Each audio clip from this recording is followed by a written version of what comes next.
How's it going, everybody? Welcome. Welcome, Heidi. How are you doing? Hi, good, Hey, good. How are you? I'm doing good. I'm just going to do our Good. kind of intro here. This is Yeah. the Daybreak Podcast, episode 8. Today's guest is Heidi Michelle from ADHD Studios. Welcome, Heidi. Hi, thank you. Thank you for having me. Yeah, for sure. We're excited. Super excited. I'm going to do our quick Me ad too. read, just get this out of the way. Yeah. This episode of the Daybreak Podcast is brought to you by Daybreak Enterprises. Headquartered in sunny Cleveland, Ohio, Daybreak Enterprises is a custom apparel company specializing in screen printing, embroidery, digital printing, and custom tie-dyed apparel. From beer league softball jerseys, event apparel, to large corporate accounts, Daybreak has solutions for everybody. Are you or your organization interested in getting some new apparel made? Head over to Daybreak Enterprises cle.com today to browse their portfolio and get inspiration for your next project. Again, that's Daybreak Enterprises cle.com to get started on your next custom apparel project. All right, so today on the show we have Heidi from ADHD Studios in Cleveland. Heidi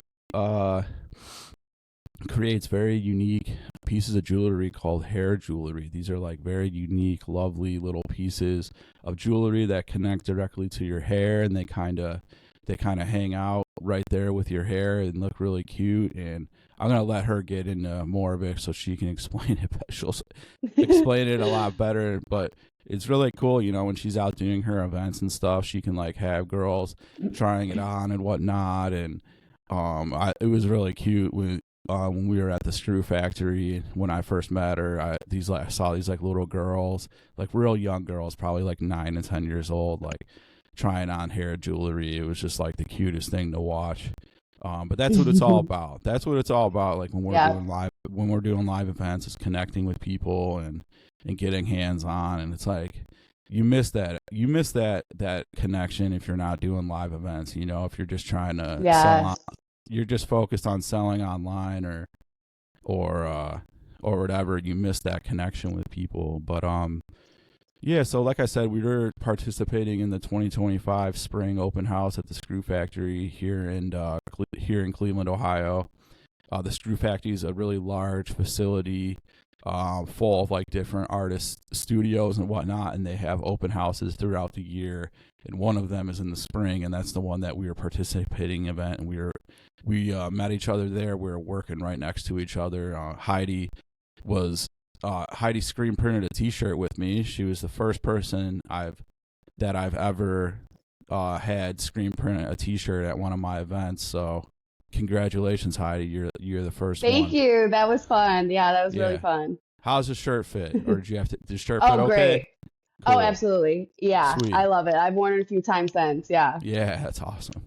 Yeah, she's super. She was like super nice to me and like energetic and I could tell right away that you were going to be a really great um guest on our podcast here. So I'm super excited to have you. Me too. Um, yeah, and then too, like I could tell you're a hustler. Like you're running out of there to go to another event down in Kent. Yeah. So I was like, damn, Yeah. this girl's getting after Yeah. it. So I love that. I love And the I was there hustlers. until like one in the morning. That was Yeah, rough. I give you a lot of credit, and I'm all about the Yeah. hustlers. I know what it's like. I know what the hustle's like, and I got nothing but respect. So Heidi, let's just get right into it. Why Yeah. don't you just super basic? Why don't you tell us about like yourself a little bit and your upbringing, whatever you kind of want to talk about. I'll kind of hand it over Yeah, to you and just absolutely. how did it all start? How did Heidi start? Let's hear about it. Oh my God, it is quite interesting. I feel Yeah. like I am adopted from Baytown, Houston, Texas. Mm. And as soon as I could leave the hospital, like my parents who raised me were there for a week waiting for my birth mom to pop. So like as soon as I left the hospital, I came to Ohio. So I Oh. wasn't in Texas that long. And I moved to Chesterland, Ohio. Um, and I loved it. It's a great place to raise children. Um, hated high school there. It was very not my cup of tea. Mm-hmm. And from there, I moved to Cleveland at 18 and have not looked back since. And I've just been living in all places of Cleveland, and it's been very good to me. Cleveland has been very, very good to me. That's great. So tell Yeah, me, you said you're adopted. yeah, Tell me about your family a little bit, like your parents, and yeah. if you want, So yeah, if you want yeah, to. oh yeah. So I have two. Okay, so my birth mom and birth dad they're named Michael and Michelle. They Cool. were My birth dad was 17, my birth mom was 19. They grew up like my birth dad was living in a trailer home. My birth mom didn't really know what to do with her life, so they decided to put me up for adoption. Okay. And that's just the way it was. And Mm-hmm. my parents never met my birth dad. And he actually committed suicide when I was 10 years old. Mm. And he it was a crazy story. He was gonna go to jail for something that he didn't do. Mm. And he was gonna go to jail for it because there was just no evidence like against him. So Yeah. he um hanged himself in a junkyard with Ah, a hose. Yeah. that's awful. Yeah, and that was crazy to experience as a kid. And actually, the day I found out about my birth dad, was the day that I had my first kiss that was forced upon me. Like it was like that Mm. whole day I could write a book about. Because then the next day I Yeah. went to camp. I went to summer camp and my parents didn't pull me out. Like, okay, so what happened was I snuck out with my sister to hang out with friends, which Yeah. is what kids do. And then a 15-year-old and I was 10 took me and was like, "Oh, like let's go look at the water or something." And I'm like, "Okay." And like um it just things got really weird and I didn't know what to do in that situation and a lot happened. And I remember like running once I saw light because we were in like a dark part of like the area. Once I saw light, I just booked it Yeah. and then I went home and told my parents. And then uh my dad was like ran over to the house and was like, if you ever touch my daughter again, I'm gonna rip your head off. Mm-hmm. And he um Yeah. but then I later found out that they never believed me that that happened. My Uh, parents. So sorry, that was like a tangent. I had like yeah. that I've heard I on. sort of forgot. No, it's like Yeah. unfortunately I've heard that like really similar story before where like a kid is hanging out with like an older kid, like their older Yeah. sister or like older kids from the neighborhood, and then like one of the older kids takes advantage of one of the young girls. And it's unfortunately a story I've heard before. And I Yeah. mean that kind of stuff is horrific because you're so young and impressionable, and now you have to carry that for the rest of your life and Oh yeah. figure out how to deal with it. So Yeah.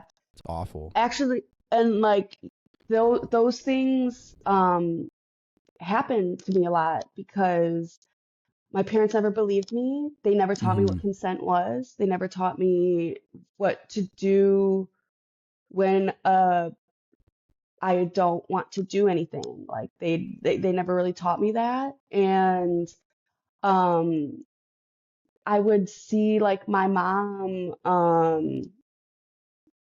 uh she would get really she would drink a lot and like show herself. And I like was raised seeing that, Mm. and I just thought like that's how you're supposed to be. And Yeah. this is like the life and whatever. And like people are supposed to sexualize you in such a way. Mm. Um, and that, like, reflecting on that now, I'm like, that is weird. That's not okay. That is totally, it was so demoralizing. Yes. It just felt, it put me in a small place for a long time. It put me in Yeah, a it's small place for a crazy long when you're time. a kid, like, and you see stuff going on around you, and Yeah. to you it's normal, right? But then you're Yeah. like, oh, you go over to your friend's house, and it's like, well, some of the stuff that's going on at my house isn't going on over here, so I'm just kind of Yeah. like, you know what I mean? Like, I didn't have Yeah. any.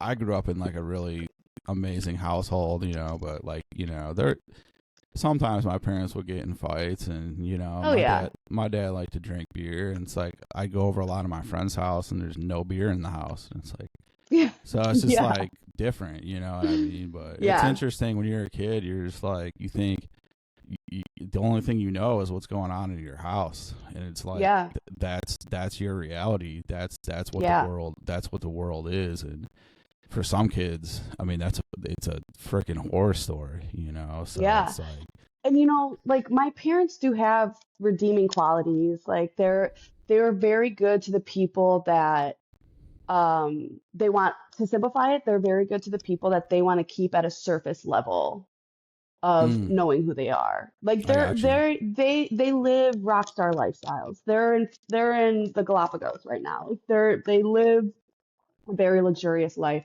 And my dad came from rags to riches, and my mom was always pretty privileged. And so they just don't. If they were my age now, if they were parents now, I think that they would never have children. I think Mm, the reason why my mom adopted was because she didn't want to disappoint her parents and wanted to yeah. become a mother. And to become a Y- mother at that time was to which is was the you worst couldn't thing you you can had to do. be. Yeah, Yeah, exactly. which is like the absolute worst thing you could possibly do. Have kids just to make other people happy, or like Yeah, get married to someone just because you feel like you have to get married to someone. It's like, yeah, that's like yeah, not that's no way to live your life, and yeah, that's a recipe for disaster. yeah. So we're growing up, like, what I know, it sounds like you had a little bit of like a traumatic upbringing. Were there any like good memories growing up that you can remember? Oh yeah, absolutely. Like I said, we went to Florida every year. I did grow up privileged, Mm-hmm. and we had a nice house. We had 6 acres. I grew up with a horse. Oh, that's sweet. I like horses. Yeah, yeah, it was really cool. Actually, having a horse saved my life because when I was 3 years old, I was watching a movie with my dad, and he fell asleep, and I swear we were watching Planets of the Apes. He swears we were watching Dunstan checks in. Either way, I was looking for monkeys. So I Yeah. went outside to look for monkeys in the trees. Oh, Mind wow. you, Chesterland is in the snow belt, Oh, yeah. and this was in winter, and I'm 3 years old, and I walked outside and like nothing. I had socks on, and obviously there's no monkeys in the trees. Well, I can't get back in because I can't reach. Like I only pushed the door open and was able to get out. So I walked to the barn and made a nest with hay. Um, and slept there for like 3 or 4 hours. And the only way my dad found me was my footprints in the snow. Oh, wow. Insane. Which I know, like, yeah, sort of sounds like a bad memory, but I think that that's pretty fucking cool Yeah. because, I don't look at it as a bad memory. Although obviously, my dad should have been more present. Um, but yeah, no, we went to Florida. We went to, um, I mean, it was surface level. It was a lot of like my mom tried her best. It's like it's their first time being parents. I don't think my dad really cared to be a parent. Yeah, there's no like Um, book like that has you're guide. right, right. There's no instruction manual. Yeah. And you have to understand like these if you have boomer parents, their parents were told to not hold their children like at all. Mm. Like you have to understand like parenting levels of why boomers are so like emotionally unregulated. Um, but yeah, no, for birthday parties, our street in Chesterland was the last paved street, so it was like all gravel. So, and my dad had like those huge industrial tractors. So for birthday parties, he put the trailer on, we put hay in the trailer, and we'd go down the street, and it was like, yeah, we loved it. But so like, when it was good, it was good. But when the bad things happened, they didn't know what to do about them. Yeah. And like, for context, I did lie a lot as a kid. Like, Hmm. because I was sexually assaulted like a lot, and they didn't believe me. And I'm not trying to like justify them, but for context, I want people to know that they weren't just like, I don't believe you. Like they didn't believe me because I would lie and steal like Pringles and pretzels and like it was trivial things. Like I would tell people that I met Ringo Starr because my dad built the drum set for them for the Oh Beatles. wow. My dad did build drum piece for Nine Inch Nails, but I don't fucking give it. I don't know who Nine Inch Nails is. Well, I do, but like whatever. But like it was like silly, stupid things like that, and it's like a child doesn't a child isn't gonna lie about sexual assault like that all the time. And I would have night terrors because one of the guys was uh the daycare that I went to as a kid. He was a worker there and partial owner. And he would hug me every day and go like that every Mm. day. Because I looked like this. I got my period at 10 years old, and I've looked like this since I was 8. Yeah. And people took advantage of that. Ooh. Yeah, that's And hard. yeah, so my parents didn't believe me about that. And when I was 17, I went through some program. I was actually sent to those Adirondack camps, those camps that they have documentaries about. I was sent to those kind of camps twice in the What middle of the woods. and that, can you enlighten me a little bit? I'm not like too Yeah. familiar with those. So where I went, it was the Adirondacks. It was in New York. I was there when I was 13 and again when I was 17. Um, and in retrospect, I should not have been sent there. Yeah. Um, it was very obvious that my actions were a rebellious teenager, and she didn't know how to react to that. And like I had to at these camps, we had to hang our food in a tree every night because of bears. Yeah. Um, we never knew what time it was, where we were hiking to. I had to spark every single fire with like birch bark, tinder, a stone and a file, literally, Yeah. bow drill, like all survival skills. I had to make traps, like they were metaphorical, obviously, but yeah. So I was there, and I had to um, read something called an impact letter, which is written by your parents. My impact letter was so out of control that girls had to like leave the circle because we were all just cracking up because it was all just so like oh my God, okay. I left when I was 13 because the life that as a child, no one taught me consent, so I lived a very sexually active life Yeah. when I was way too young. Yeah. Um, and because I was introduced to it way too young. Well, I'm sorry, what was I saying? You were talking about the Adirondack camp. I, I Oh, okay, okay. I was just saying I didn't know. You said there was like that they're kind of like infamous, and I was saying I didn't really know anything about Oh, them. okay, yeah. So I don't gotta go that far, but yes, there's like documentaries about them now because I truly did enjoy my experience. I think it was a very self-aware learning experience for me. Um, but a lot of people, it was rough for a lot of people. And I don't want Okay. to take away from anyone else's experience, but it was very traumatic for a lot of people. And my trauma with it was more on the outside than like which I guess could be. for other people too. But yeah. I hate ADHD because I go on all these tangents and then I'm No, it's like, all good. I think where? you're explaining pretty well. Hey, Oh, good, good, Heidi, good, good. Heidi, Yeah, I gotta hit the pause button for 1 second, and then yeah, we'll restart. Give me 1 second. yeah, yeah. All right, and we're back. Sorry about that, folks. We just had to take a quick pause for a second. So you were talking about the Adirondacks and growing up and everything, going to the camps in the Adirondacks. Why don't you hmm tell us a little bit about like art and music? How was that like a part of your upbringing growing up, if it was at Oh, all?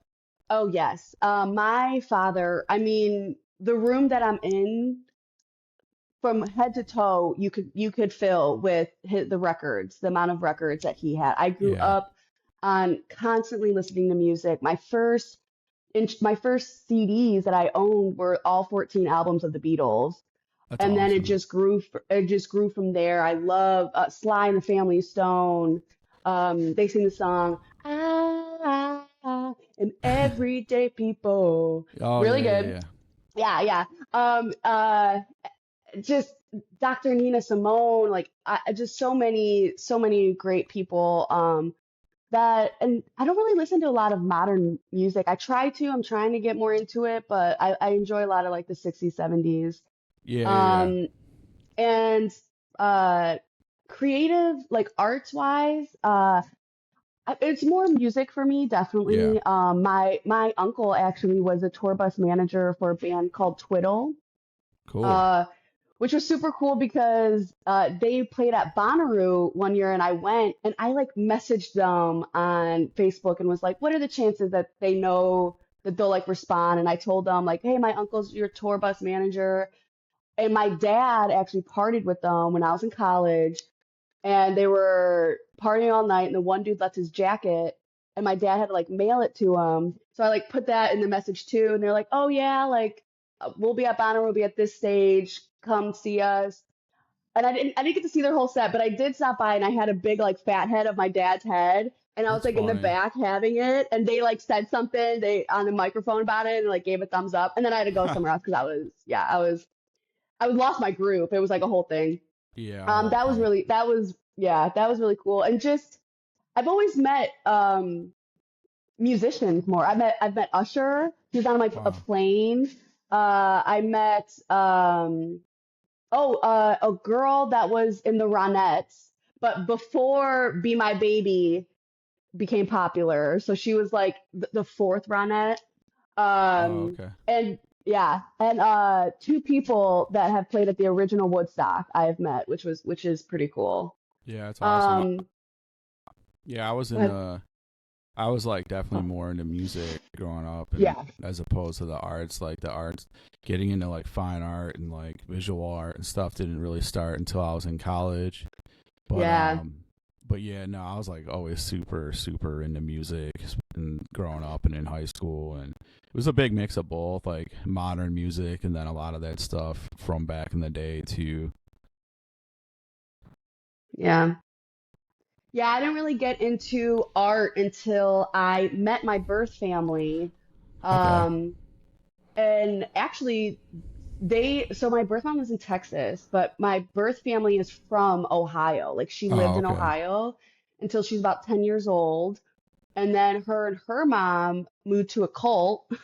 They Ooh, were like in yeah. a cult. She was renamed Sunshine. Nice. And then uh okay, so I met my birth family and they lived in Burton, which was crazy because they lived on the same street as my high school boyfriend's mom. Had no Oh, wow. idea. And I would drive past it all the time. And I'm like, "Oh my God, do you know like this lady down here?" And they're like, "Oh, is that the lady the woman had a yellow convertible." So Uh-huh. so it was like very obvious to be like, "Oh yeah, it's the girl with the yellow convertible." And also there's like five houses on the street because it's Burton and everyone's Yeah. so far apart. Um so that was pretty crazy, like small world to experience that. But when I got to the family reunion, because it was a whole family reunion, I was like meeting everybody at once, and that's where I realized that they're very creative. People on my birth family are very creative. I mean, they had like embroidered tote bags. They had like signs that they made for the party. That's It was awesome. all like, yeah, it was really cool. It was really cool. So that's when I started being like, oh, like, am I hereditarily creative? I should try this out, you know? I think everyone's creative. You just gotta Yeah, find of it. course. Yeah, Okay, I I firm. 100% agree. Yeah. What when you were in high school and whatnot, like, and did you think about what you like wanted to be when you grow up, or You know, was that something that crossed your mind at all? it always changed. A big part of my life, I wanted to be a vet tech, a veterinarian. Oh yeah. Um, but I worked in that um, arena, scope of practice, for about a year. And well, I did it. I did uh what did I do? In like high school, you know, for senior year, you do like senior I don't know, you go somewhere in shadow. Oh Well, yeah. I did that. I definitely didn't participate in that, but I know what you're talking Oh about. yeah, yeah, yeah. I don't know what it's called, but yeah, okay, you know what I mean. Uh, so I did that, and I liked where I was. I liked her whole thing because she was a genuine veterinarian. She had like 10 dogs and 3 cats that were at the clinic because people would try to put them down, and she saw the quality of life in them still and was like, no, I'm not putting your dog down. Yeah. And then I went and worked for a different vet, and he willingly put down a litter of pit bulls because a lady came in and said that they weren't sellable, that she Mm. couldn't sell them. So he put down a litter of pit bulls, and I'm like, oh, I don't know. And it just wasn't for me. Veterinarian is more, you're more around death than anything, you Yeah, know. for sure. You gotta be What I'm able to, doing. whenever you're in anything like that, you gotta be able to take the good and the bad and be able to handle it Yeah, all, you know. So after high yeah, school, like you graduated high school, did you go to like college at all or pursue any kind of like yeah. further in education? Yeah, I went to CSU Yep, for 2 semesters. I me failed too. out. Yeah, it's just, you know, and it's not for everybody, and that's okay, you know. Like, it's just I went there for psychology, um, and it just it wasn't for me, you know. Mhm.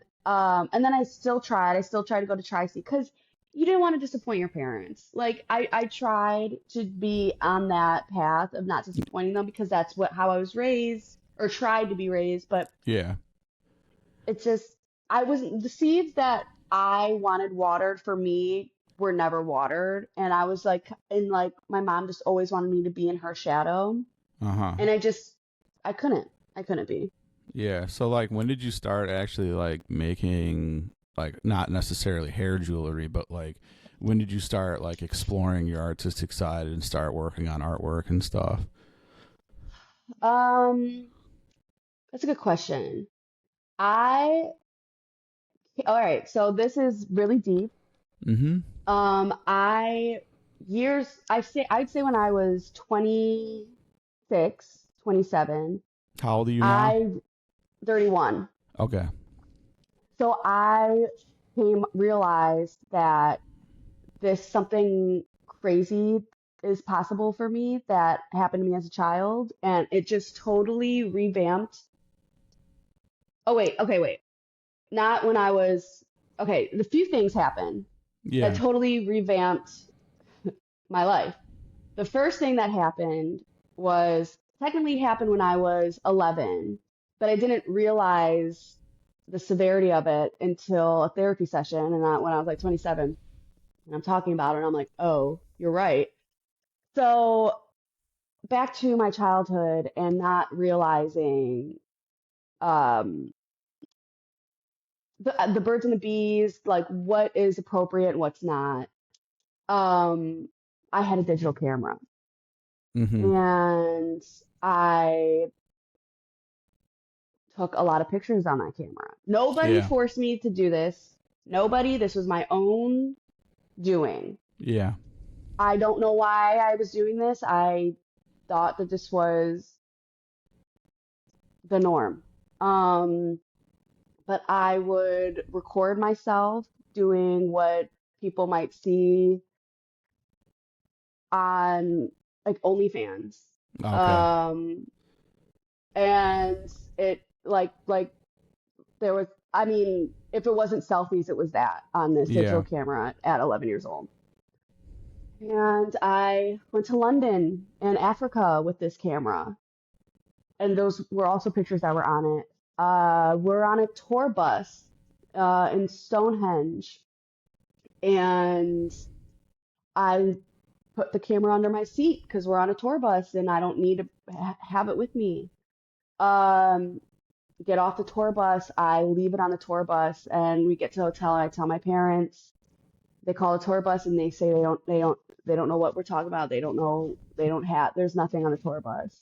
I know we were on one tour that day. There was Yeah. no other place I could have left it. It had to be on that bus. It was the only place I was on that entire day.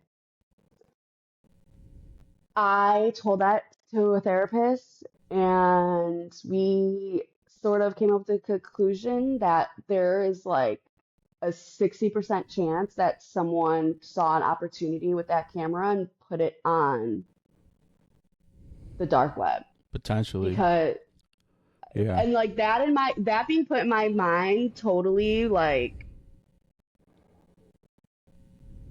I'm still in therapy. Like, I'm still in therapy for Yeah, that. it's terrifying. Yeah. Um, yeah. And so that happening, I was going through a journey, um, trying to like figure out who I am and what can I do. Like I need to find like that's what self-expression is all about. It's a mask, but it's like a positive one. And Yeah. I started like putting pearls in my braids to explore like what else I can do. And I just started playing with my hair more in general. Like the hair is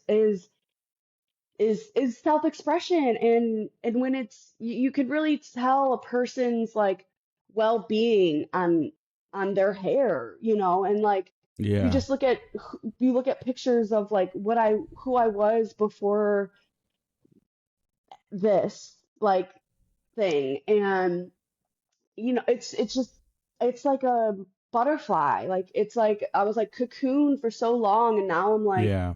self-expression. Like I want to find more, I want to do more, I want to find individualism and spread it.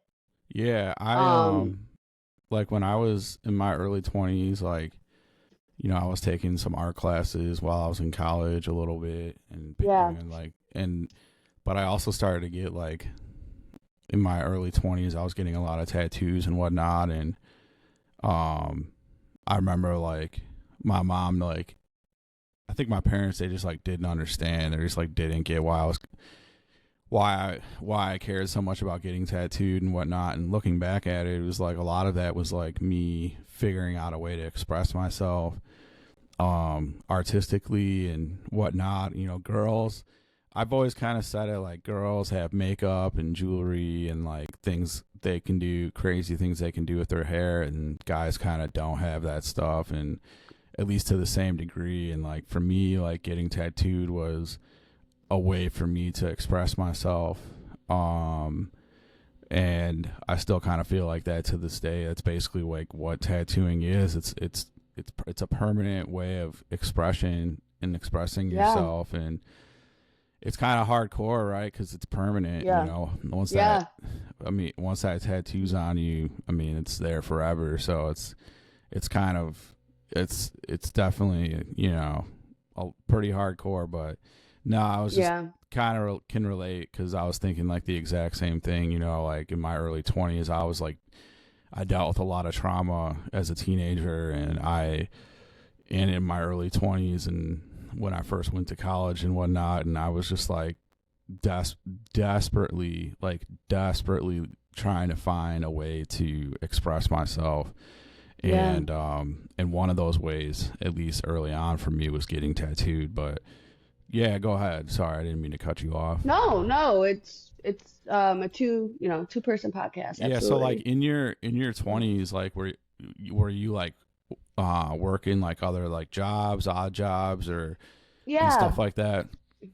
Yeah, I was serving mostly. I've Yeah. served all around Cleveland. Mm-hmm. There were a few times that I took breaks. Yeah. For the vet, I went to the vet clinic and I was hired as a groomer and a kennel assistant there. So I worked there for like a summer. I could see you being a groomer. Yeah, yeah, it was fun. Yeah. A Maltese had a seizure in my hands, Oh boy. and I was like, oh my God. But I liked it because I felt like I was able to calm the dogs because they do not like it. They do No. not like other strangers. You know, and I got a pit bull, and she does not like she doesn't like me touching her nails. You know, she Yeah. is not gonna like a stranger. But what else did I do? Well, I went to massage therapy school, um, and that was interesting. I didn't graduate. I should have realized this, but it was triggering for me because um, they started talking about how common it is to for like not sexual assault, but like how common it is that you have to be aware of it, if that makes sense. Like Yeah. how often it's suggestive is, I guess, the best way to put it. And I started getting crazy anxiety, and I started dating someone that was a nail tech. Okay, so this is another how I really popped off on the individualism. So, uh, I was starting massage school. I met my ex-girlfriend. She was a nail tech, and she was really good. And I saw an opportunity, so I quit massage school and did nail tech. Yeah. Finished it in a month, and I was getting pretty good. I was a quick learner, but then it was very obvious that my ex-girlfriend was turning me into her ex-fiance. Mm. And it really took a toll on my, we all struggle with feeling important. We all struggle with feeling different and wanting that individualism. Yeah. And so when I was like realizing that, I was just sort of like, okay, well, I'm spiraling out again now. Like I really searched. I searched for individualism again, and that's when I started doing more with the hair jewelry. Yeah. Um, so before I started doing like more of like the space buns and curling it, and then when my ex thing happened, that's when I started putting the pearls in. And it just sort of went off from there. And then I added charms. Um, and then I added like these little things where you can literally just Yeah. attach it on like that. Yeah. I mean, it's there are no rules, and that's the best part of the hair jewelry is there are no rules. Yeah. Um, So yeah, yeah. So it sounds like um you just kind of went for it and you just kind of started making jewelry and kind of tell us about like the whole like beginnings of that, like at the beginnings of like the making jewelry, and then how you kind of like came to the decision that okay, I want to like make this into a business. yeah. Well, If the first year, I definitely it really, I'll say my first piece that I made that really was like, oh, this is gorgeous. I made for a girl that I worked with, a woman that I worked with for a Chinese New Year, mm, and it's the icon on my TikTok if you want to look at that later. But it like is one that goes way behind and it has all these pearl thing. I mean, it was gorgeous. yeah, And because hair jewelry is a thing in other cultures. In Sweden, it's they like would like sew rhinestones and like chains into the hair. Asian cultures, and Indian cultures.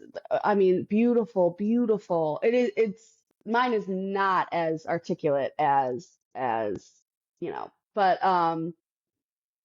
yeah, so it being that, and then and it is different because the bigger pieces they could also be made into necklaces or Yeah. like you could put them on your bags or on like on a belt loop. I Yeah. mean, the coolest thing about my business is the no rules part, because saying that there's no rules gives the opportunity for the customer to be creative with it. I mean, 100%. that's this one girl, she puts them on her plant hangers. She There hangs you them on go. her macrame plant hangers. People put them on their rearview mirrors, on their bathing suits. Like I said, like the belt thing, the bags, like I the customers are the ones that are like, I'll say no rules and they'll be like, oh, well, I could put it here, I could put it there. And it's like, heck yeah, you can. Heck Yeah, yeah, you can. I've always had that philosophy, like playing music, and then like when I'm writing music for my last band, or like the music I'm working on now for a future band, like I kind of always hated like the whole like genre thing, because it's like, okay, like you call yourself a uh uh like you call yourself hardcore punk, so then that means you can't you can't do certain things that they do in blues music, because now you're a hardcore punk band. It's like when you start throwing labels on yourself, all to me, all that's ever done, or all that does, is just like create massive limitations for yourself. So I yeah, 100% agree. yeah, I've always hated like the idea of like genre, and like some of my favorite bands, like you want to talk about like they like completely broke free of the idea of genre. Like my favorite band of all time, Radiohead, like they are just like, they do whatever the hell they want to do, and they don't Yeah. care. They don't care what anybody thinks, and they literally created their own genre, if there was one. Like because Yeah. you were, there's no way you're slapping a genre label on Radiohead. It's impossible. And I've always really loved that. I thought that's like really cool. Yeah. Genre is, I understand what it is. It's a way for like people to kind of help like easily describe in a general sense what a band does. But at the same time, like as a creative person and as someone who's like, writes music, it's like as soon as you call yourself this or call yourself that, then all you're doing is putting limitations. Because now, yeah, like I said, I call myself a hardcore punk band. Oh well, what about like these elements from like blues that I want to that I want to introduce, or like Yeah. or like desert rock, and it's like it's yeah, I've always hated that. So like not having limitations, I think, is huge for sure. Yeah. I totally agree with that. That's why I really love Minnie Riperton. Minnie Riperton, she sings that song. It's like loving you Mm, is all. She is Maya Rudolph's mother, who's like on SNL. She's on Bridesmaids. Um, she is her story is incredible because her music, because back then, music was divided by race. mm, And her music wasn't what specifically was for Black people back then. And they didn't know what to do with that. And because if her first big band was called Rotary Connection, which was like a psychedelic rock band. I mean, and you wouldn't think, because everyone knows the song "Loving You." You wouldn't have no idea that this girl is a rocker, like yeah. a rock star. Like she was you would have no idea. And I just love, like, and that's why I love people like Doechii coming up, like, and her whole vibe and it being like my music's for everybody, and then Yeah. you have J. Cole literally, talks about how his music is call that a mixtape, like just stuff like that. I don't want to get too like into, that, but No, but yeah, yeah, it's cool that, for sure, trying to keep things open and not pigeonhole yeah, ourselves. When you started making yeah. jewelry, like what kind of things were you focused on to help you stand out from the crowd? Did you kind of like look at like your competition and see like ways that you could be different? I'm not like Oh, 100% versed on like, I talk to lots of jewelry makers and have a lot of friends that are like do jewelry, but Yeah. it would be interesting to hear from your perspective, like what kind of things. What kind of things like specifically do you think like helped you stand out a little bit? Like for just to give you an example with my business, like so when I first started and still to this day, like we did a lot of like we're a custom printing company, but we would also do tie dyeing.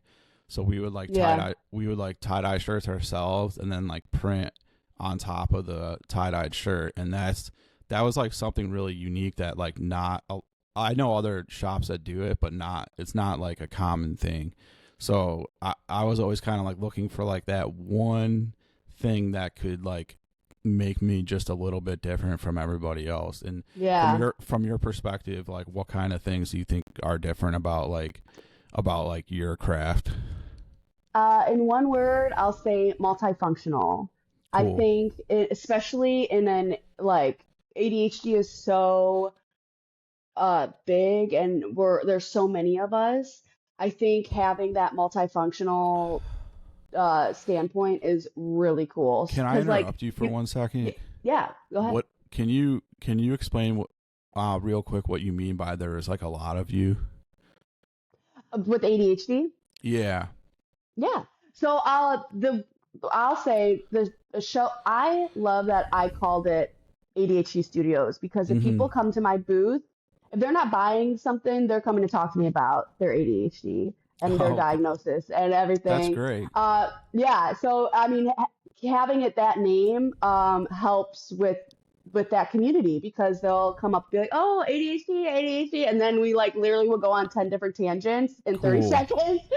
And yeah, so it's cool to feel heard in that way. It's cool to hear other people's journey on how to, because I'm also unmedicated. I don't recommend it, but I'm trying to get medicated. But yeah, so I'll like talk to people about that and how like I try with routines and how like I take things by moments, and like how our concept of time is just it's very different than Gotcha. one with OCD. So Yeah, yeah. I thought you meant there was like you were a collective, like there were multiple artists involved in ADHD Studios. That's why I just wanted to clarify. No. No, There but are definitely a lot of Cleveland creatives that have ADHD. yeah. Definitely. Well, go ahead and since I cut you off, I Oh, apologize. you're But fine. go ahead and You're fine. finish that thought that you had about like being different and how you figured something out to help you stand out. Oh, yes, the multifunctional. Yeah. I thought that helped with standing out, because people don't know what to do with my product, is what I've noticed. Because they're like, "Oh, my hair doesn't need jewelry," and it's like, "Girl, you don't know, Yeah, but So seriously. I like try to be like, um, so making the pieces that go on the way back of your head, uh, those come with the extender chain, so you can also wear them as necklaces. And so it's like the objective is to have fun with the hair jewelry, but something that will be familiar to you is that you can wear it as a necklace too. So like it gives you like it gives the customer the outlook of you could be creative with this, but if you're not feeling like it, you could also wear it as an everyday piece, you know? Yeah. Yeah, So for sure. So that's what I like about mine. yeah, I mean that's great. Like that you're able to like show people like, hey, this product can be used in a bunch of different ways. I think that's Yeah, huge. Because you're right. yeah, There's a lot of people that are like, oh, I don't think I would like want to put jewelry in my hair. And you're yeah. like, And it's well, not for everybody, and that's okay. yeah, and you're like, oh, well, you don't actually have to. You can hang it on your plants, or you can, you can find stuff in around your house that you think it would be like a good addition to. So, let me see here. Yeah, so I know you do a lot of live events. Yeah. Which live events do you think have been like the best? And I'm not um trying to like uh no, just forget what I just said. Hold on, let me just start over. Let me start over. Okay. So I know you do a lot of live events. What hmm what live events do you think have been like the best for you, and that like financially, business wise, the best, but also like maybe the best that you like, the ones you enjoy like going and Yeah. participating in? Because it's two different things. Yeah. Like you can have an event that's like killer, like you make a lot of money. Yeah. But it sucks. Like you don't like the people there. You don't like the Yeah. people. You don't like the location. You don't like the time of year. So yeah, like which events like are your favorite and that that you've done the best at, and yeah, go ahead. Yeah. So first, I want to preface that with this business, the subcultures that I have experienced in Cleveland, I'm so grateful for, because it is. I've always been a floater. In high school, I've always been, because I I'm like, what am I trying to say? I was always a floater. I like was never part of a certain clique. And that's why another reason why I love this business, because the subcultures that I vended at, I mean, there'll be a K-pop night, there'll be an emo night, and then That's there'll awesome. be, yeah, I mean, so my favorite event, Manic Pixie Dream Market. They have it every month. I think it's like the first Saturday of every month. Um, it's great because there's so many different creative people. It's a market for the girls, gays, and the days. It's very inclusive. It's a really it's a way for the community to come together. Mars is actually from Cleveland, I think somewhere on the east side. I can't quite remember. And she lived in California. So she was going back and forth from here in California, doing all sorts of like she was literally a traveling uh market manager, which is so cool. Yeah. And then they have an after party at the symposium after all of it, and Morgan, her partner, they're the DJ. It's so fun. There's performers. That one's really good. I also really like, the Walkabout Tremont, the Taste of Tremont, anything Yeah. Tremont. It's a great market area. Yeah, Streamont's cool. You do okay at those walkabouts. I've never done one Oh yeah, before. you should. Yeah, you definitely should, especially if you're doing the screen printing. I think that'll be a great way to bring people in Yeah, doing it for that. outdoor, screen printing live outdoors, in the middle of the street will probably present a number of challenges, but I'm definitely down to Yeah, give it a shot. So, yeah. just a question about like Etsy. It seems like Etsy can be like really like boom or bust for people. It seems like some people kill Yeah. it on Etsy and some people just can't get it going. I'm in the process of getting. I've primarily been on Shopify the last 2 years, but I decided it's time to try to get some traction on Etsy. Are you on Etsy? And if so, like what's your thoughts on it, and like how have Mm. you guys done? Okay. Etsy is great for when you go viral on TikTok, because that's an impulse buy. They go right to the link, blah blah blah. Um, but they I uh I'm trying to veer away from it. I want to do a website. I want to do a website because I um I like to write as well, Yeah. and I want to have like it all there. And I I don't really care for Etsy anymore. I liked it in the beginning, and if I continue to have viral videos, I think it would be good. But I, it's hard to Yeah. make. I'm not like a videographer, It's just Yeah, I think hard.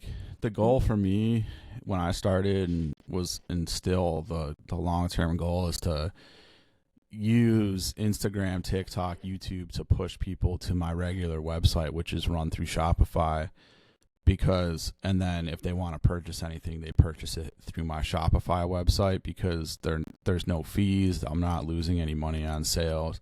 The main reason I'm trying to get on Etsy is because I'm just not getting the sales from Shopify, from just that whole strategy of pushing people to my Shopify website through my social media platforms just isn't working, and Yeah. the idea for myself would be that Etsy is in and of itself going to like more people are going to find my products if they're listed on Etsy. But hey, can we take just a short bathroom Yeah. break? Is that okay? Yes, definitely. I'm good with that. And we're back. Sweet. Mm-hmm. All right, so we were talking about Etsy a little bit. You said you're trying to kind of move Yeah. away from it, and besides online shops and live vending, do you have any other like sales channels right now? Do you have any like little boutiques that you're in or places you're working on trying to get into? Well, I am trying to veer on to putting my stuff in hair salons. My Oh, that stuff would is be sick. actually right. I think that It's would a be great perfect. idea. Yeah, I actually have a little setup at Glossy Nails in Lakewood. Okay. So that's really I think it's is it Detroit and Lorraine? I'm not quite sure. Don't Yeah, I but wouldn't Glossy know. Nails. Yeah. That's so that's cool to have it there, and I plan on having it at other places too. So we'll see. Yeah, the biggest thing I would say is avoid consignment. Yeah. If you can, the only time I'd say it's cool to do that is like if the shop is busy, because Yeah. consignment can actually be a really good thing. Yeah. Your profit margins are going to be way higher with consignment, but usually if you're selling in a shop that's on consignment, it means the shop's not that busy, or they're hmm trying to like they're doing the shit where they want to have you sell on consignment and then they're taking like a percentage, which is fine if it's a low percentage, but if like they're trying to take more than like 10% or even like 15%, then they can kick rocks as far as I'm concerned. The biggest issue, because Yeah. we're in three shops and all three of them are on consignment, Nice. and the biggest thing, we do well, we do okay, like in a 12-month cycle we do decent, and it's worth it to be in the stores. uh but the biggest issue that I've run into with it is keeping track of inventory. So it's like I'll literally, it's funny that I bring it up because I have this right in front of me. I have like huge like stack of paper here. That's all Yeah. that's all of our inventory, and Oh my God.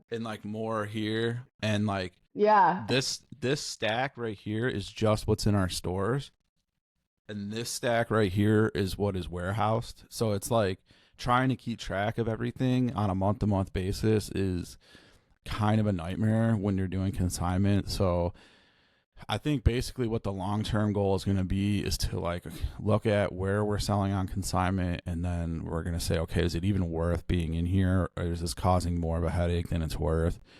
And that whole deal. So yeah, that's the only Yeah. thing I would say to be careful of, is like a lot of these shops, they'll be like, oh yeah, you can come in, but everything's on consignment. So it's like, so just Yeah. be wary of that. I would say it's worth it if you're not in like any stores to at least like get hmm into like a couple of stores where like you and if that means you're selling on consignment, then so be it, because Yeah. at least now you can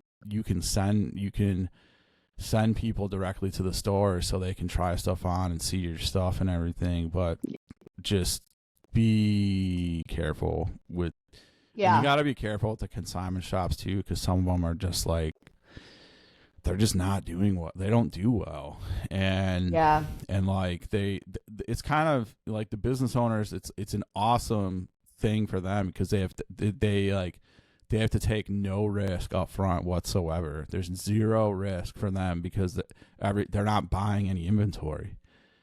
Right. So they're like, oh, this is awesome. So it's like it's risk free for me. It's just hmm like, dude. Oh, and I get to take a percentage of whatever these people sell. So it's, I don't know. Yeah. I have mixed feelings about selling on consignment, but I think the hair salon, hair studio, that's kind of brilliant.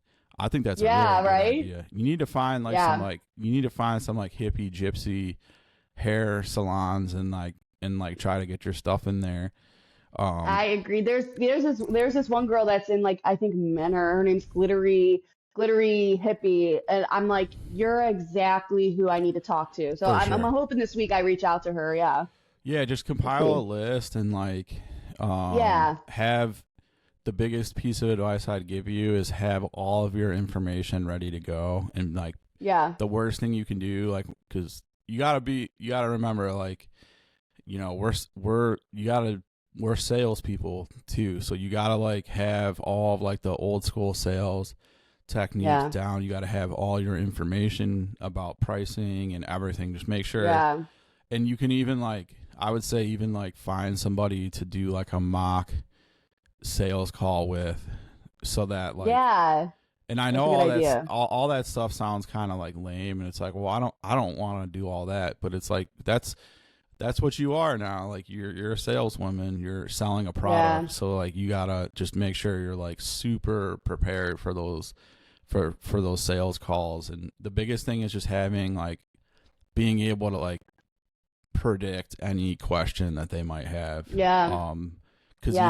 you don't want to like stand there and like not have answers to their questions, you know.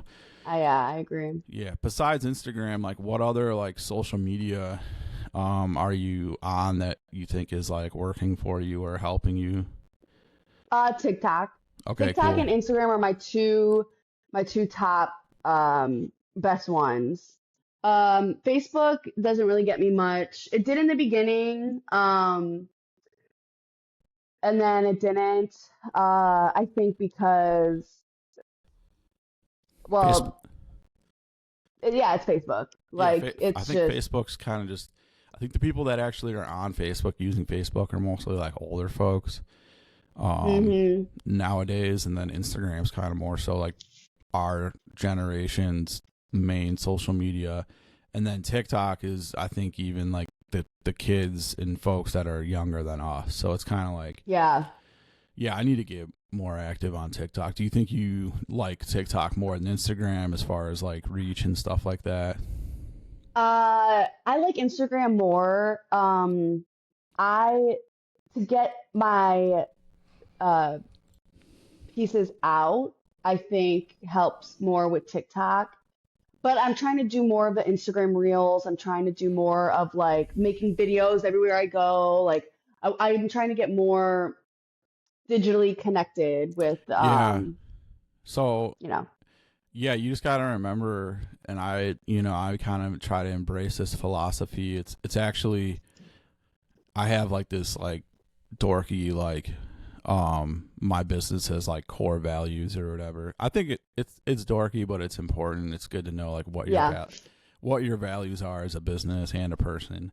But Yeah, one of our 100%. core values is that content is king, and when I say content, I mean any content, anything. So like Yeah. anything I'm doing, I always have a tripod with me. I am always ready to record anything we're doing. Yeah. Like like I did that event this last weekend, and I did 3 videos out of it, and it's like I'm constantly trying to like always be recording is kind of my Yeah. philosophy. It's kind of like the Barstool Sports. I think those guys are kind of douchebags, but like Yeah. the Barstool Sports thing, like they were like the kings of like content, and like Yeah. they kind of embraced, they kind of realized like, oh, we should be recording everything that we're doing at all times, and like constantly have this like steady stream of content on the internet. And Yeah. so yeah, I think, yeah, just I try and YouTube's really good too, like because you can, yeah. the YouTube shorts are really good. It's so basically what I do is I have like a application on my phone where I like edit like a 60-second or less video, and then I upload like that one video to Instagram and YouTube, and soon it'll be TikTok as well. So Yeah. like, yeah, so just, I al yeah, go ahead. I was just gonna say I also speaking I think content is also really good for your business. I also think that people want to hear who you are. Yeah, totally. And I think that that's very helpful. I do want to preface that with, as a business owner, I don't necessarily feel like I owe anyone my vulnerability. Yeah. And I think that that's hard because what I have experienced, I think like people should know about because I have put myself and have been in crazy, horrific situations that could help somebody and could change someone's input on life. Totally. And it's just, besides like this, I used to do motivational speeches in high school and like talk about my whole what childhood, and my study halls and my lunch periods would be in the teachers conference room because people were sharing things with me that they'd never told anybody. And I mean, you couldn't imagine. It was way worse. What I was doing speeches for, the people that were coming to me to tell me things was way worse than what I was talking about. And I'm just like, you need to tell an adult. You need to tell Hmm.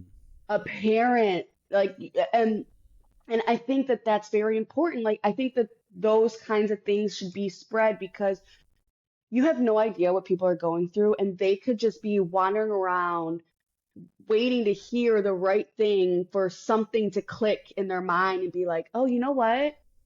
I hear you, Yeah. and I think that with businesses, your story is important as well, is the most influential, I think. Yeah, my mom's kind of been on my ass about that a lot. Like, I um, know. trying to like inject my story more into like Yeah. the business and personalize it. And I think there's a way that you can do it in like a subtle sort of, or like Yeah. subtle, like I do it more so in like a subtle kind of way. And like when I, for example, have like I have more time and space to work on my actual like visual artwork.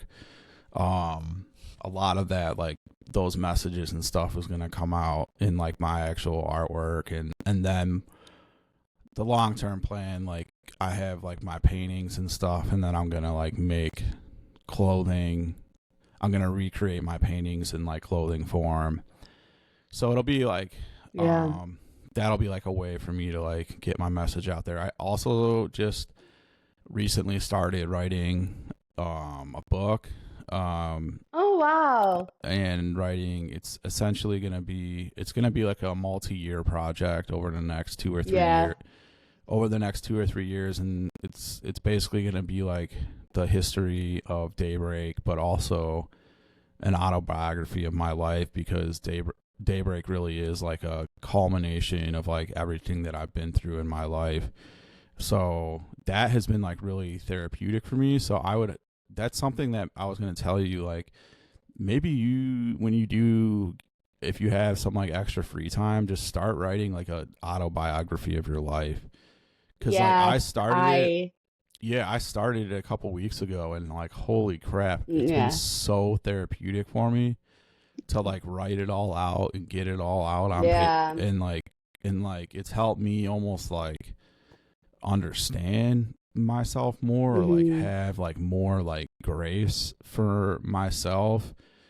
It's been a Yeah. really really beautiful experience. So that's something that I would recommend if you do have some extra free time, like start Yeah. to just write out like an autobiography for yourself, and then Yeah. that's something that has helped me tremendously. So something I Yeah. wanted to comment on your Instagram, like, and it really blew my mind, was the quality of the photos. It seems like, do you have like a photographer that you're working with, like, or are you working with like different photographers? Because it seems like your photos are like super professional and like well done. Yeah, my first year, any extra money that I had, I put into the photo shoots because I for a few reasons. One, I was terrified that someone was gonna take this idea, and I wanted to like, uh, in a sense, fake it till you make it kind of thing. Like I wanted to make it look like this has been a thing. Yeah. So that's why I like, I was trying to put a brand on it too early, but I don't regret it for and other reasons because it helped me connect with other Cleveland creatives in Cleveland, like Yeah. the models that I worked with, the photographers that I worked with, um, and the friends that I've met through. Although the one friend that I met through the photographer wasn't because of photography; it was at a Manic Pixie event actually. Um, but I really enjoyed immersing myself within the Cleveland community because I didn't go to school for this. I have no idea what I'm doing. Yeah. I Neither do really have I. no idea. Yeah, yeah. So uh I put myself in positions to learn what it is. I'll tell you what my one photo shoot that I did where it's like very dreamy looking. They're like sitting on cotton where it looks like clouds. Oh, I apologize to the makeup and hairstylist for that and the photographer because that was my first like big photo shoot. And I had no idea that I could ask the models to come prepared, to come with their hair done and makeup done. I did not know that. It was a little stressful. It wasn't too bad. I brought tequila, but I definitely learned communication and a few other things from that experience. And then you just got to keep going. Like opinions are like pronouns. You can change them if you want to. You know what I mean? So like you just gotta, if you feel like you might be not necessarily failing, but could have done better in a moment, feel it, reflect on it, do better next time, and move on. Like that was the biggest lesson that I learned from my first year of doing this. Yeah. Well, that's great. I Yeah. mean, I think your head's in the right place. A lot of businesses Yeah. at the end of the year they have some extra money and they dump that into like a little marketing campaign, and Yeah. I think that's smart. I mean, Yeah. so running businesses is hard, of course. Everybody knows that, but I feel like running a Hmm. business like in the arts, like in that, like what we're doing, it can be especially difficult just because we're not selling like air conditioners or heater or Yeah. like furnaces, or we're selling like art basically, Yeah. and so we're not selling like items that people absolutely need to survive. I'm in a little bit of a different situation. People where like basically every human being walking around on earth right now is wearing clothing, so like people definitely need clothing, but and pe- Yeah. women need jewelry too to like look nice and like Yeah. dress up and whatnot, but it's hard, so I know for me, like sometimes like things can be like really just like demoralizing sometimes if like things just aren't going my way. If you've ever felt that way, Yeah. like running your business, like what kind of strategies have you used to like help yourself kind of like push past that, or push past that like Um, getting like kind of like discouraged? well, I'll tell you, I'll go to, I mean, a perfect example. This weekend I worked three events. One event I made one sale. Ooh. Then the next, and my first event I made, well, no, my first event, oh yeah, my first event I made zero sales. And then the next event was zero people, but I made, money. It was like a Clips festival. Oh, But okay. I'll tell you what, vendors are other vendors' favorite customers. Yeah. Like, you know what I mean? Like so that's how, I'll try to do that. And I definitely got discouraged my first year because I just sort of felt like I came out of nowhere and, people are looking at me like, who the heck is this girl? Like people, Yeah. and I'm not trying to sound a certain way, but it was different and people sometimes don't know how to react to indifference. And I wasn't like I sort of had, RBF, cause I'd be sitting there like, and because, okay, there were a lot of things that were happening outside of vending my first year. I was constantly wanting my mom to be there, my mom and dad to see what I'm creating, and they Yeah. just couldn't find the time. They're an hour away, couldn't find the time for that. But then would drive 3 hours to Michigan for a family party that Yeah. like couldn't, whatever. And then in October, um, I experienced something. I almost died. I didn't know what was happening in my body. I didn't know that what I was experiencing was an ectopic pregnancy, Oh boy. Yeah. which, yeah, I had no idea, and I was bleeding out for 3 weeks. If I would have waited 3 to 5 more days, the doctors told me that I would have died. Yeah, for sure. Because I thought I was just spotting. And I was constantly drinking water, and there were times where I'm like, why am I so dehydrated? I'm drinking so much water. And then there were things that were happening that like made up for it. Like I had a soup night, and I thought it was food poisoning because like the next day I'm like it would be like a hangover feeling, and I'd be like hunched over like a old lady around my place. I couldn't like walk straight, and I just was pale and in the sweats. I had no idea. I had no idea. And how my mom reacted to this was so crazy because so I call her bleeding out on my bed, and I'm like, and I don't have insurance. I didn't have insurance. And Yeah. I'm like, Mom, like, and let me tell you something. I have a strong pain tolerance. I have had a pit bull hanging from my tit before, and I didn't make a single fucking peep. Okay, like I can handle it. Mm-hmm. I have scars on my foot from a pit bull grabbing it and just yanking it, and I literally pinched the wound myself, and super glued it and cut off the extra meat because well, one, it was my dog at the time, and I thought they were gonna put it down, and I didn't want to go to the hospital. Like I was stupid. That was really stupid. But anyways, so I have pain tolerance. So I'm like, I have to go to the hospital. This is a pain I cannot imagine.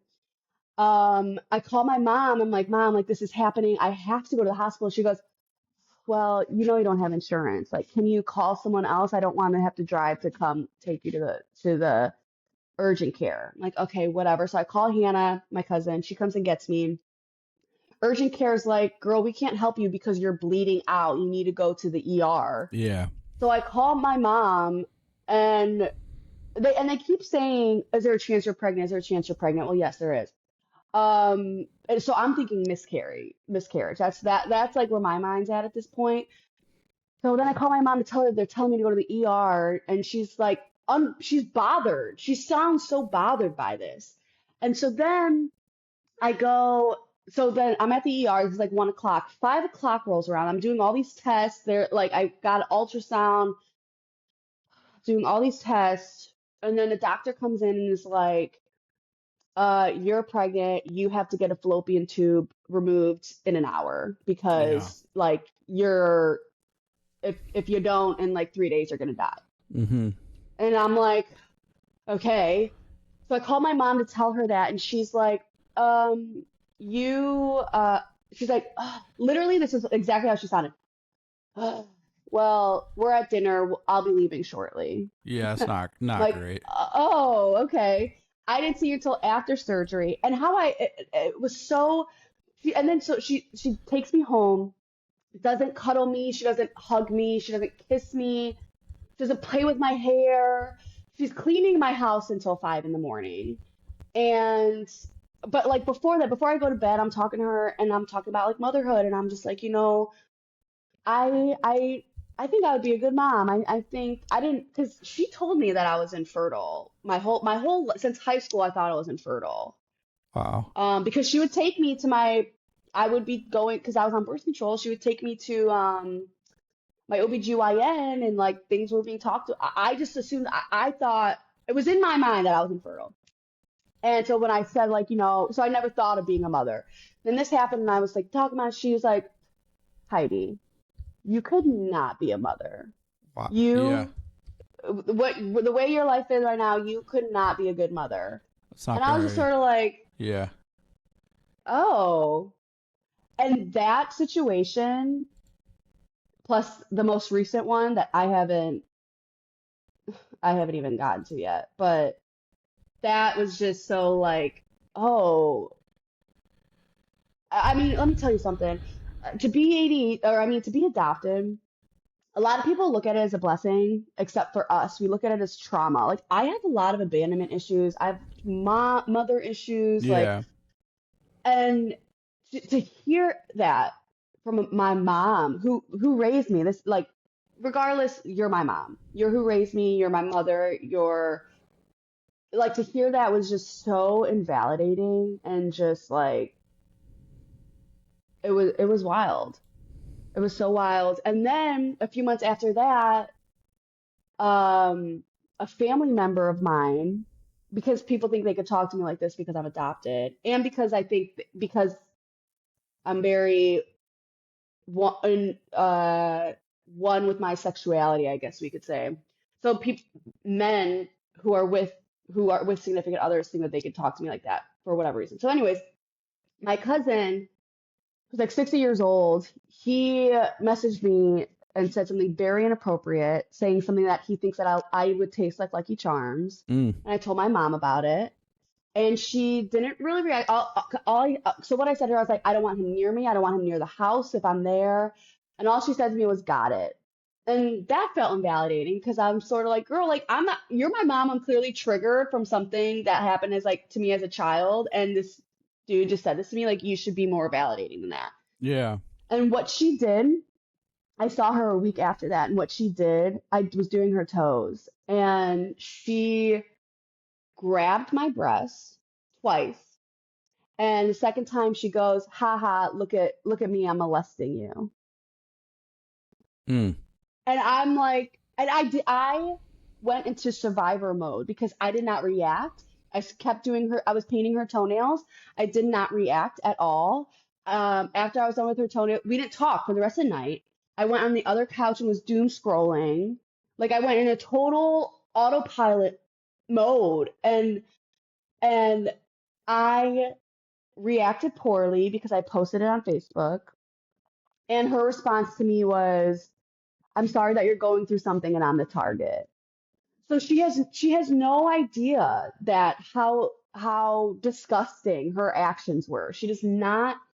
So, and this happened in the winter months. So I was crashing out for like for 6 months. For six Yeah. months until it got warm again, and I'm like, okay, I gotta like back to self-expression. You know what I mean? Like I gotta figure that out. And then I started writing, which is really helpful, really been helpful. Yeah, it's kind of what I was talking about a little bit too. Yeah, Well, good. So it yeah, sounds like you have like some coping mechanisms, and don't forget, yeah, don't forget your exercise too. Like even if it's just like long walks with the dog, like exercise is super important for helping clear our minds and obviously staying healthy and stuff like that.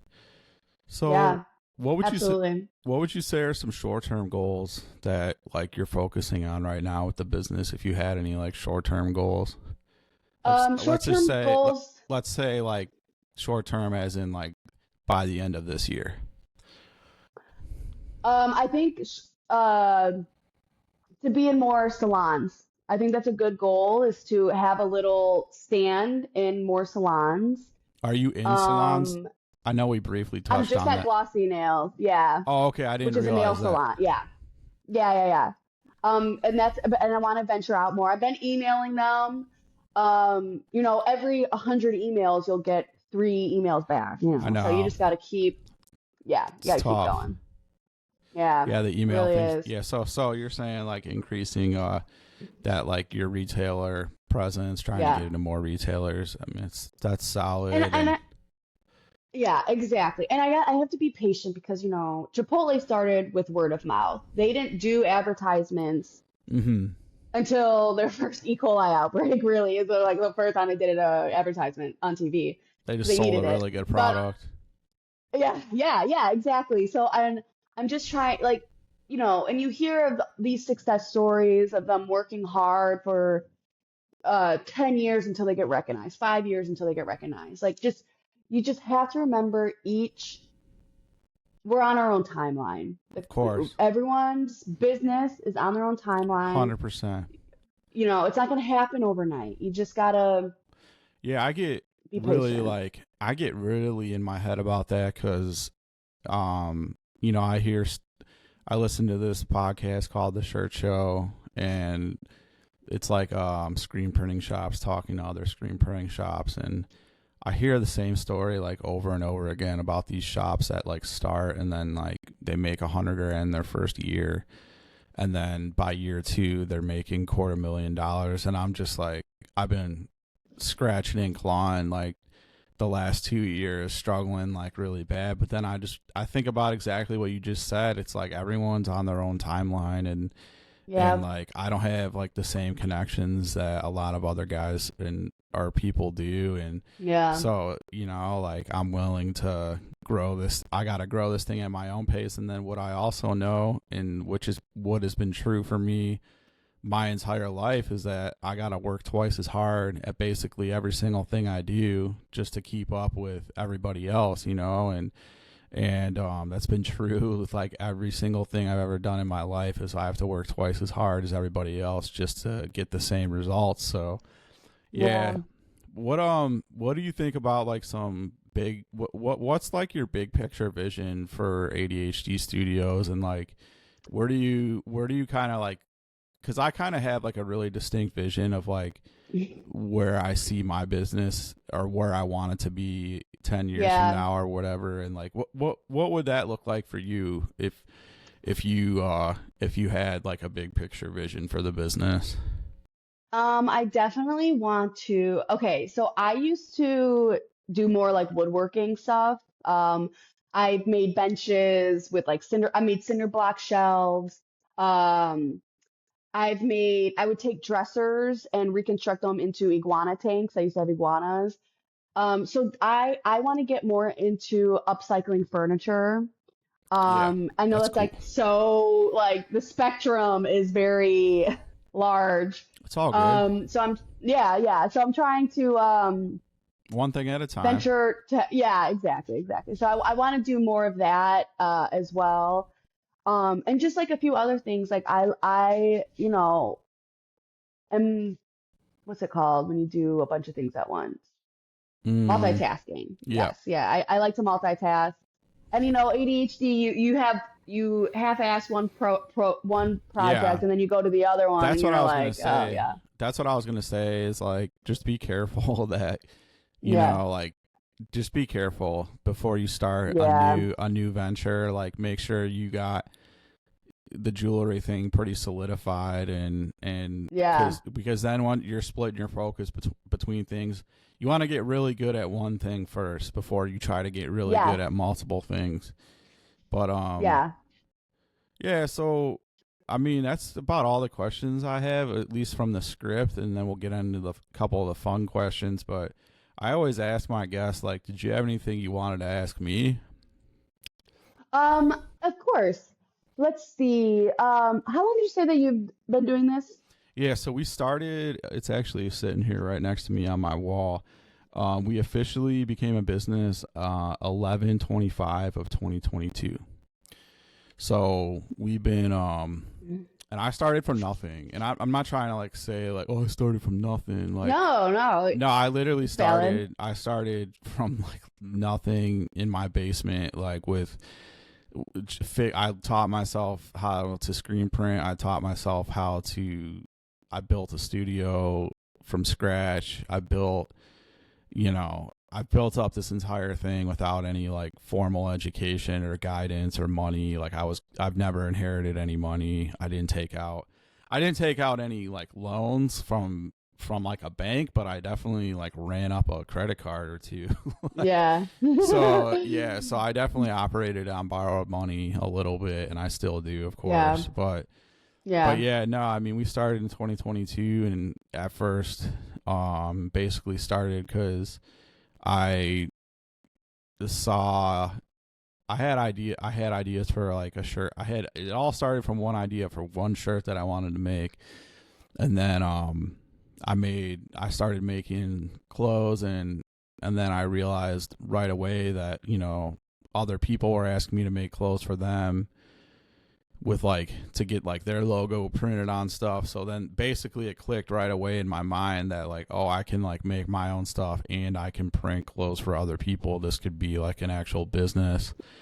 So yeah, it's just been a hustle. We've just been hustling and grinding and busted my ass for the last 2 years. And I worked, I've worked in hospitals since I was 20 years old, and I'm still part-time at Lutheran Hospital. And nice. yeah, I still work a little bit over there just to like supplement my income. And yeah, so it's tough. It's tough. It's a I mean, I'm working 7 days a week, you know. I'm working. Yeah. You know, I try to I've allowed myself to not work Saturday. I'm like, okay, you're not allowed to work Saturday nights, cuz that's like designated time for me and my girlfriend to do something. And then and then I don't work. I try to not work Sunday afternoon and Sunday evening, because I try to spend time with my family on Sunday afternoon and Sunday evening. But like, you know, Saturday morning, Sunday mornings, and until afternoon, I'm grinding if I'm doing an event or just working, you know. And it's tough. Yeah. I'm in a really hard place, because even when I'm like, I have all the tasks completed that I think I need to get done, I still just always feel like there's something else I could be doing. So it's like hard for me to relax. It's hard for me to. I hear that. Yeah. It's really hard for me to like do stuff for myself, and that's why I've been like trying to remember like I need to take some time for myself. And but yeah, so yeah, 2022. That's good. Oh wow. Okay, so dang, yeah, I've just been open since 2024. I actually started as a bake sale. My first event was espresso infused liqueur, homemade limoncellos, cake pops. Cake pops are the best. Nice. And then I remember I'm like, okay, that was the moment where I was like, you know what? There needs to be something different, because I spent all this time. You should see the picture of my tent, okay? I had a TP, 8-person TP tent, because I didn't have an easy up, and it was put up so poorly. Oh my God, it looked terrible. It looked so terrible. Oh my God. And then this dude shows up 5 minutes late. He literally just flips up a table and puts a bunch of homemade bread on it, and he already has a line. Yeah. And I'm like, what am I missing here? What am I missing? And I loved that for him, obviously, but that was a pivotal moment for me. That's when I realized, okay, there needs to be something that stands out more. Yeah. And actually, all my first pieces was made of beads and stuff that I had from like years ago that I had a fixation on. And so a lot of my first ones were very like chunky. They weren't they were mixed matchy. They were giving ADHD, if you will. And it just, and then I just kept going, and it's just really cool. It's interesting to witness and to be part of, you know. But okay, what other questions do I have for you? When's your next event? Next event on the books is West Side Flea. That's in about a month. It's been a 5. Oh yeah, when is it? 5 weeks from now. In 5 weeks. But I think I'm gonna try to get in the every third Friday potentially. I might try to get into one of like the Lisa's events before the West Side Flea. But yeah, we'll just move on to our fun questions real quick and then wrap this thing up.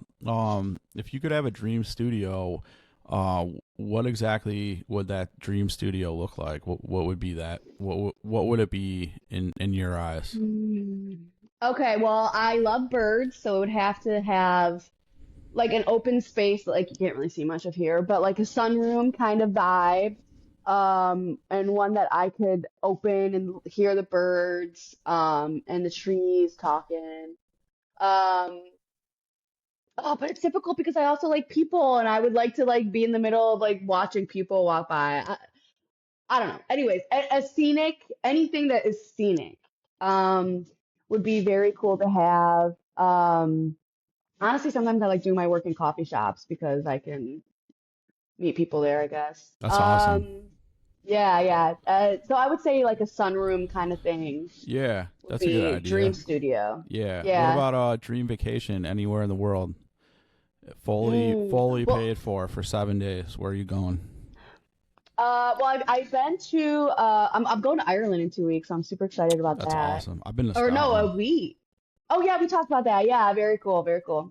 I would say I would like to go to the Serengeti again in Africa. That was really cool. They have like tents camped up or like huge like glamp glamping type tents right in like you could wake up to giraffes eating trees right outside your tent. That was the cool anything with wildlife related.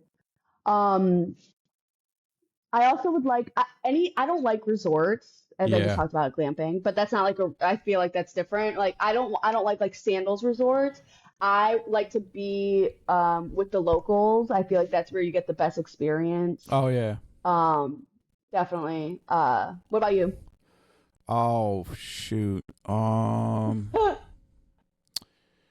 Dream vacation, like fully paid for, would definitely be the North Island of Japan. So like Hokkaido, and Yeah, it would be in the winter time, so it would be like a snowboarding trip. Um, yeah, to the North Island of Japan, they get like some of the highest snowfalls in the entire world. It's pretty crazy and supposed to be a pretty beautiful, insane place. It'd be oh, sick. It'd yeah, be sick to have like if it would be like totally like comped and paid for. I would definitely have like a guide that takes us through the back country and like that whole deal. It would be something like that. Yeah, that would yeah. definitely be like my dream vacation. What about like a dream event? That's a good one. If you could have like a dream event that you could like participate in. Oh, festivals. Like Lost Lands, Renaissance Fair. I think I would do very well at Lost Lands and Renaissance Fair. Um, I didn't make it to the Renaissance Fair. I was too late. So next year, hopefully. They do it in January. I didn't realize. Which makes sense, but and yeah, Lost Lands, definitely. Sweet. Well, I think we had a really good show. Yeah. Just want to thank you for taking the time to come on, and I want to give you the opportunity. Go ahead and shout out like any upcoming shows or anything that you want to shout out.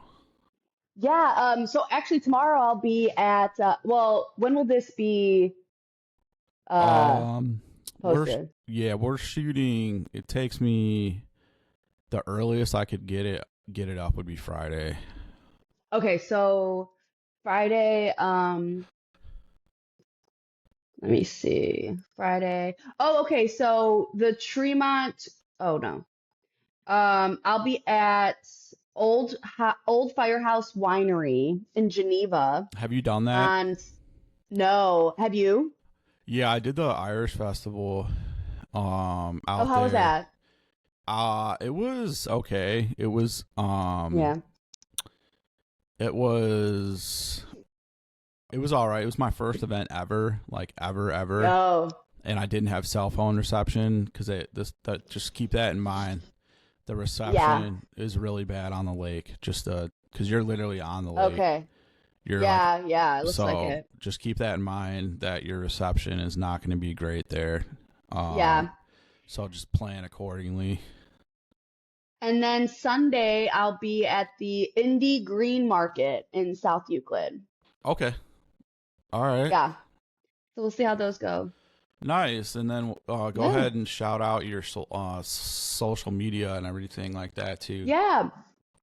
My Instagram handle is ADHD underscore studios create. No S at the end. Studios create.